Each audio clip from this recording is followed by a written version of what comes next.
going to install the 153.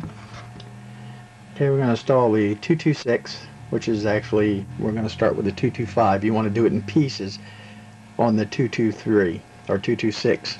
Get to 23 there. So your preheater goes in stages.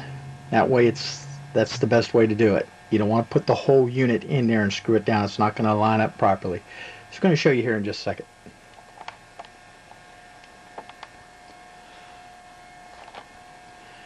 Okay, we have our tank here, 118. What I like to use is a 9/16 wrench. Another 9/16 wrench that I have is an off-angled unit. I like. It's very thin on the end for taking out the old 226. Look at 225. What I've done is I'll put the lead washer on it first and drop it in there. If you have a new lead washer, you can do that, or the original lead washer can be used at least normally 3 to 4 times of taking this out and putting it in. I'll line that up, just get it in there, screw it down snug. Now what happens is, if you're taking it off, we're back to taking it off, if our 223 is in the way, the flatter crescent wrench is going to hold underneath real well, the narrow one, and the off-angled open-end wrench, I'm sorry, not crescent wrench, the open-end. I've got crescent wrenches over here for the other job. Okay, so what we want to do there is, when you snug this down, you really need to squish that lead washer. You need to snug it down really, really tight. I mean, I hold it and I really tighten that down. Now that's going to be good and tight, but you're still going to move it when you put the 223 together and finally get your nipple on the end. Second to the last part, the 221. And you put that on there, the 221, that's going to have to be tightened down really good and tight and snug. You will actually move this over because of that reason of really snugging it down, because you need to get a good seat between this and this in order not to get a leak in the threaded area. Now the 222, I usually put it on the lockdown nut for the 223. When I put my 223 on, I normally put it towards the opening of the on and off knob area, towards it, not towards the pump area. I put it towards the on and off knob area. Excuse me, sorry about that. I put it towards the on and off knob area. That way when it's down, okay, and I'm snugging the 221 down for its last turn, it's going to move it towards the pump area and line it almost perfect. So I want to end up leaving it a little towards the on and off knob area, the 153 area, when I put on my 221. When I last snug that 221 down tight, you want to tighten it down. Then flip that closed. Then you would install your, of course, your flame tube on, 220.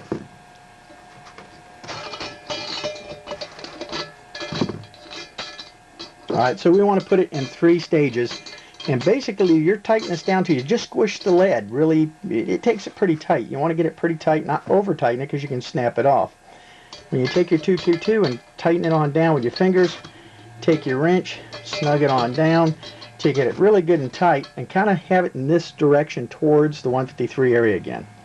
Then what we're going to do is we'll put on the 221, the nipple at the end, so we can tighten that down also, and that's going to move this whole unit approximately quarter turn right there. It'll move it to about there when I snug it down. So you're going to move it again on the lead washer area when you put it together.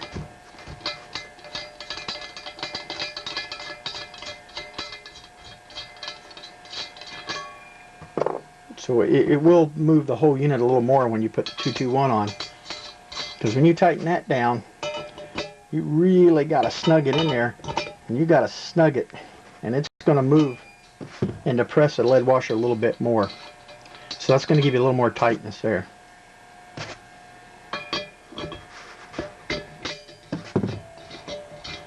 Okay, let's go here. I'm going to take a 153, we put a lead washer on it, install it in the lantern. The only problem you have with the 153 is it has to line directly out from left or right of the tank from dead center, because the problem you'll have is you'll end up with a you'll end up too far left or right. You can snug it a little bit more, but you never can loosen it back up. Okay, we're going to put the number 90. Number 90 works in the 226 area and the 153 area. It does not work in the pump area. That's 83. Number 90 would be the wide hole open. That will not work in the number 10. Okay, you'll put the 153 in. Try to snug it down with your fingers as far as you can go. Now, I use a good crescent wrench is what I use on this. Okay, I like using a crescent wrench. It makes it easier for me. I'll go all the way around, tightening the thing down if it's a little snug. Now you're at the lead washer. You're at the lead washer. You're going to have to make a turn, and you're going to have to snug that thing down. Sometimes you're going to have to put it in your, take it off.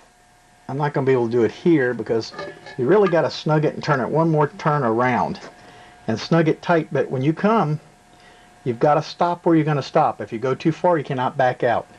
If you back up, you went too far and you back up, lead washer won't seat anymore. Now you'll have a leak. If you back up, the lead washer will not seat anymore. Then you'll have a leak right in here. So you can go far and go one more turn. If you've gotten it too tight and you can't go any more turns and you've gone too far, you're going to have to back out and put a second lead washer on top of it. If you rebuild the lantern and got an old lead washer, I just leave the old lead washer there and put a new one on top of it. Then you can go around and make a nice turn and really get it set up right. Alright, I use a crescent wrench on it because I like to use a smaller crescent wrench when I'm putting the knob on, or if I'm holding the top, put 152 on, I'll use one here. Then I'll go up the top and tighten that nut down good and tight, holding the bottom one so I don't twist this in the tank and then have a leak or go too far where I can't put the frame on and fit it correctly. Okay, and then you can put either one on first. On the 500 CP, doesn't matter. The 150s are really tight, so the 150 you would put the preheater in first, then the 153. On the 150 CP, you want to put the preheater first, then the 153. Right here, either way, it's far enough apart.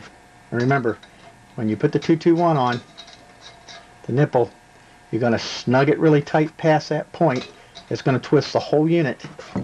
Usually right about here is where I am with the preheater, right here. And when it's closed on it,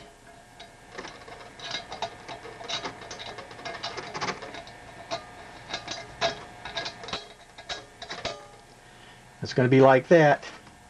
When you tighten it a little bit farther, it's going to move it over a little ways in this area. I like to have it in this area to this area at the end somewhere.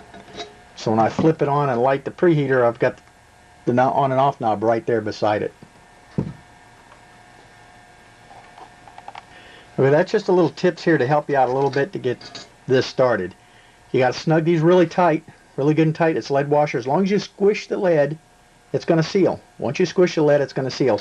This one's going to be really tight, and when you add your 221 on the nipple at the end, you're going to turn one more turn, and it's going to move it about that far, and it's going to be really tight. But the problem that you don't want is to have a leak. If you don't have the 221 really, really tight, it will let you know right in the threaded area you'll get some bubbling here or something out, a leak right around these threads. It's not tight enough, and you take it off, retighten it, snug it down good and tight, or you get a little leak in the threads underneath this piece. Okay, that'll be it. That's just a little bit on this 153 and the 226 installation. Thank you. Have a good day. God bless.